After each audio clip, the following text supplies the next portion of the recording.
नमस्कार दोस्तों, मैं सुधीर खांडेकर अपने यूट्यूब चैनल सुधीर व्लॉग में आपका स्वागत करता हूं। और जैसा कि आज की जो स्टोरी है वो बहुत ही शानदार है और मुझे लगता है कि ये बहुत आप लोगों को पसंद आएगी। बात उस समय की जब हमारे घर की बात है ये। मेरी वाइफ के पास पहले प्लेजर गाड़ी थी और बाद में 1-2 साल बाद उन्होंने एक्टिवा खरीद ली। अब चूंकि एक्टिवा जैसे ही घर में आई तो स्वाभाविक है कि वो प्लेजर गाड़ी खड़ी रहती थी। अब खड़ी रहती थी तो धीरे धीरे उस पर धूल जमने लगती थी।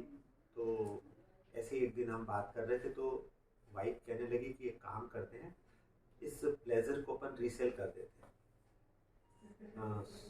बेच देते हैं, इसको सेल आउट कर देते हैं। तो ठीक है, पेपर में ऐड डाल दी हम लोगों ने कि प्लेजर बेचना है और एक बेस प्राइस हमने रख दी 30,000 रुपये।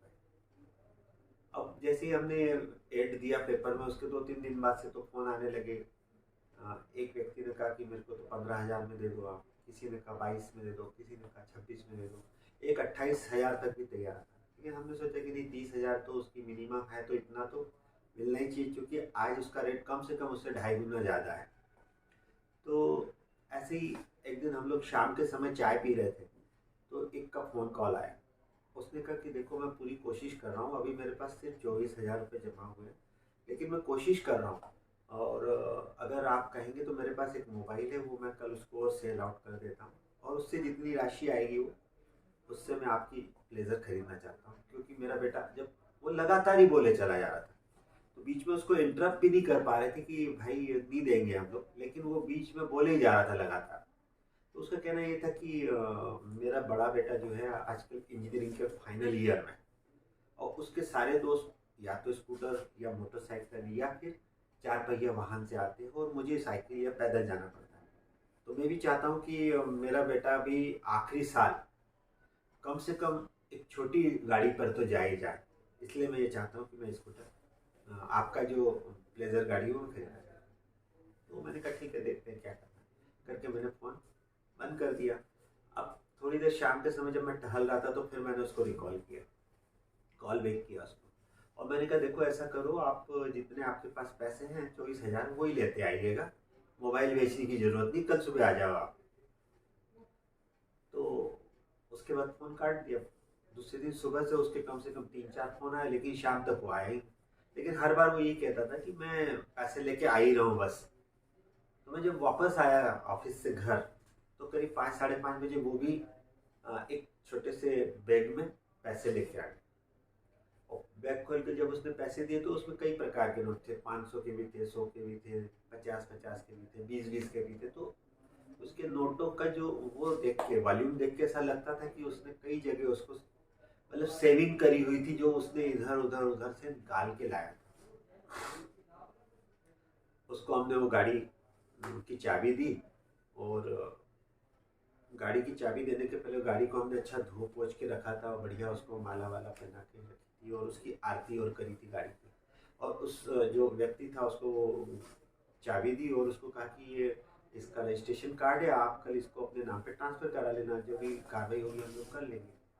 मेरी वाइफ ने वो जो उसने 24,000 रुपये दिए थे उसमें से 1,000 रुपये निकाले और 1,000 और उसको देते हुए कहा कि भाई साहब ये इसको लेते जाओ और कुछ मिठाई भी लेते जाइएगा आप।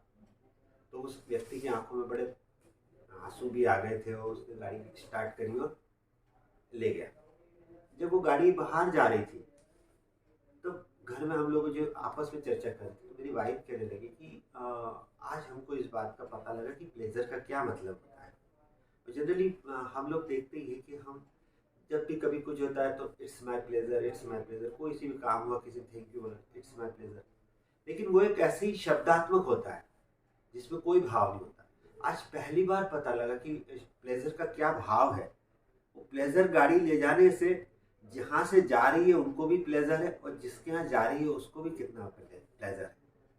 तो दोस्तों, जीवन में बात यही है कि आनंद हम में भी होना चाहिए और कोशिश करें कि हम दूसरों में भी वो आनंद उपलब्ध कराएं। मराठी की एक बहुत अच्छी इसके ऊपर एक लोकोक्ति है, एक बातचीत करते हैं की जेव्हा ओंजळ भरून आनंद आपल्या हातात येतो तो तो सांडण्याचा आत दुसऱ्याला देता येणार पाहिजे। यानी कि जब हमारी ये जो भर के अगर आनंद हमारे इसमें भरा हुआ है और जब ये टपकता है नीचे, तो ये टपकने के पहले ही हमें किसी और को देते आना चाहिए, ये भाव हम में होना चाहिए। तो दोस्तों, यही मेरा कहने का मतलब है कि आनंद एक ऐसी चीज़ है जो हम में भी पैदा है, हमें अपने आप को उसको पैदा करना आना चाहिए और दूसरों में उसे बांटते भी आना चाहिए। तो आज की कहानी यही समाप्त होती है। फिर नई कहानी के साथ कल आपके साथ मुखातिब होऊंगा। धन्यवाद। और कैसी लगी कहानी जरूर प्रतिक्रिया दीजिएगा।